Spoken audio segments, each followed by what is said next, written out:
This segment, hey, we're talking about all things real estate, but one of the things we really haven't discussed is at much length, is what's going on in the commercial world, what's going on in development. And so we brought with us today to talk to you about what's going on in DFW and how that may affect you and kind of what he deals with, Mr. John Scheef of Scheef and Stone. John, welcome to the show.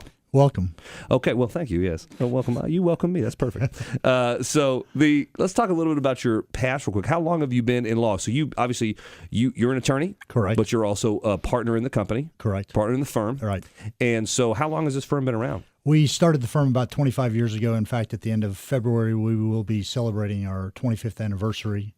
Hey, so congratulations. We started in 92. Okay, wow, good for you, man. Was it always the same? Has it always been, what does your firm exactly do? Tell me all about your firm. Okay, we've got 60 lawyers. We would be defined as a full-service business law firm, which means we generally represent businesses and can handle pretty much everything that a business would need from a standpoint of transactional work and litigation work as well.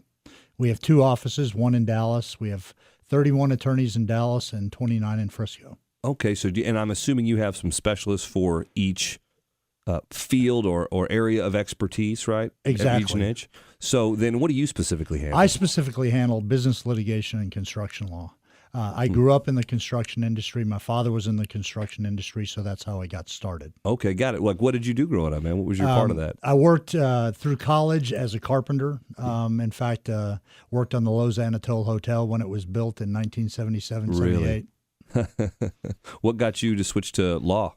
Well, I started off in college knowing I wanted to go to law school.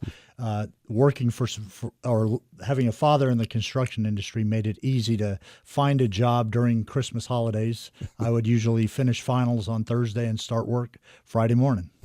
Just crush it, work, Yep. go back to school, and then just get your job done and really start early, kind of earning your own keep. Correct. Yeah, good for you, man. So that has obviously served you very well. You guys are highly successful. You've got 60 attorneys in a law firm. That's a good-sized law firm here in town. It's a pretty good size. I think we rank about 22nd in North Texas in terms of size. That's fantastic. I mean, you think about all the lawyers and attorneys out there, and you guys are specific. You have a specific niche. You're not doing everything. You're not doing family law. You are working for business owners, and there's a ton of them here. Correct. So what are you seeing out there right now? When you say you're in business litigation, you're on the litigation side, right? As it relates to what's going on with construction. I mean, what does a day look like? Who are you representing? Why do they come to you? Generally, my clients are going to be either owners or general contractors or subcontractors who need help in connection with disputes that arise on a construction project.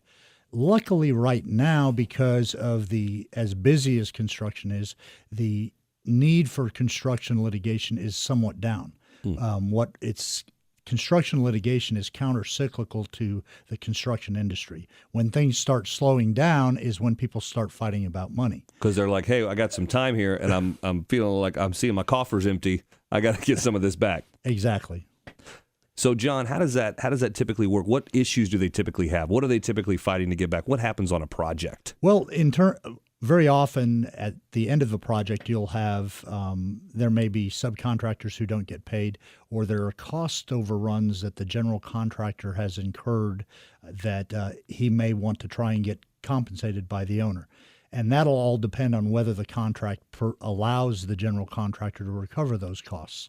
Similarly, from an owner's standpoint, if you've got a specific date that you want a building complete, if the building isn't complete on that date and the general contractor has delayed construction for, let's say, 6 months, the owner has suffered a significant amount of damage by not being able to get tenants into that building. So oftentimes there'll be disputes about delay claims like that. You're listening to the Tuttle Group Real Estate Hour. We're here with John Scheef of Scheef and Stone. We're talking about really business litigation as far as it relates to what's going on in real estate, especially in commercial real estate. Do you find that when you represent the general contractor side, do you find that the owners are just kind of accidentally didn't pay? Do you feel like it's just neglect or more malicious? Like, why does that happen? Why are these subcontractors not getting paid? Well, it's a couple of things. One, there may be disputes as to the quality of work. If it's a subcontractor and the general contractor says, I'm not going to pay you because you didn't finish the work properly, that comes up. I don't think it tends to be malicious. Oftentimes, it's just people sometimes run out of money before the project's complete. Right. Well, that happens a lot on the residential side. I don't know. Tell me if this is happening on your side too. But, in the residential world, as far as it relates to renovation projects, there's a lot of work there and you get some subcontractors. But then what happens, like when a hailstorm comes, or in a situation like now, there's just so much construction going on, even on the residential side, that people steal the crews.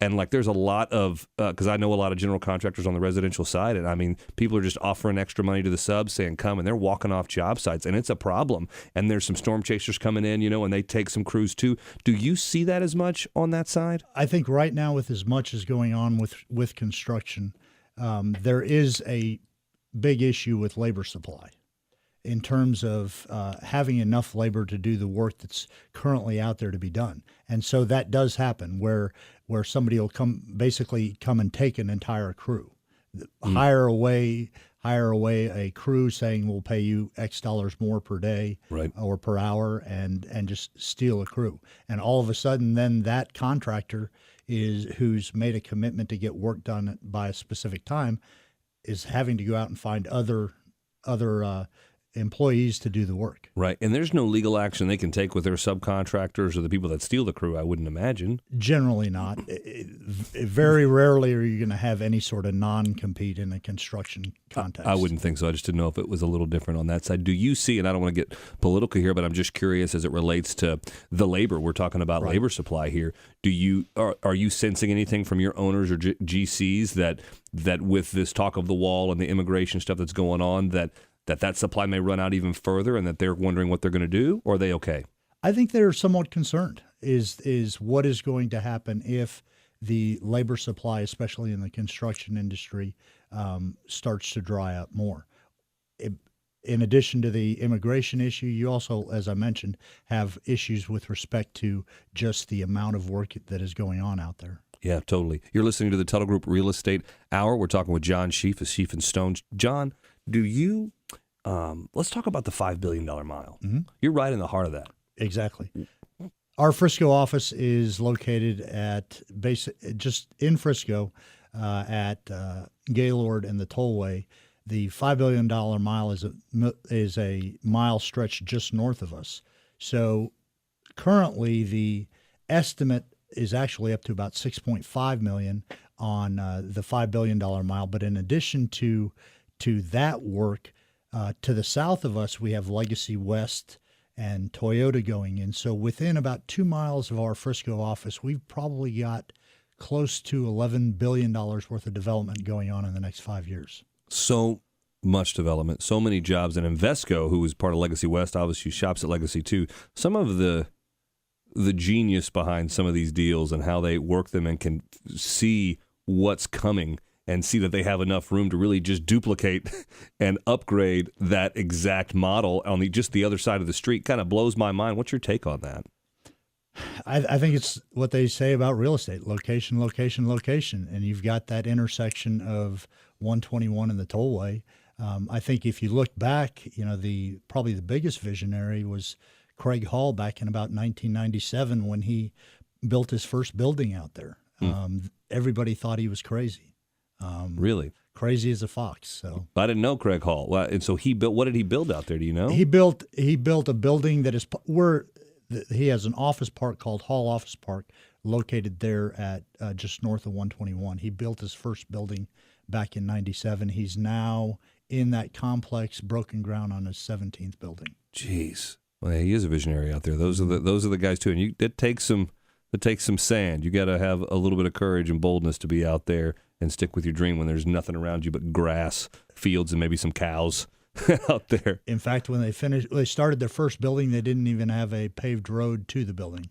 Oh, my goodness. Well, I tell you what, if you need some solid business advice, maybe we have a lot of business owners that listen to this show. So if you're a business owner, and not just if you're in real estate, but any type of business owner, and you're looking for some legal counsel, and maybe it's just to set up some formation documents, but maybe it's because, there's a litigation situation, then hit John Scheef and Stone. This is the law firm to go to. You can check them out a couple of different places. Solidcounsel.com is your website, right? Yes. And if you can't remember that, or you're driving or whatever, but you've got my number saved in your phone, you can just text legal to 469-319-0660. Text legal to 469-319-0660, and we'll just send you their website so you can get connected with John. John, thanks so much for your insight today. Thank you for having me. You bet. And thank everybody and all my guests today, my show contributors, our production director, my show producer, and the entire family here at 660 AM The Answer. And thank you for listening to Tuttle Group Real Estate Hour, where we're making financial intelligence a priority in the community.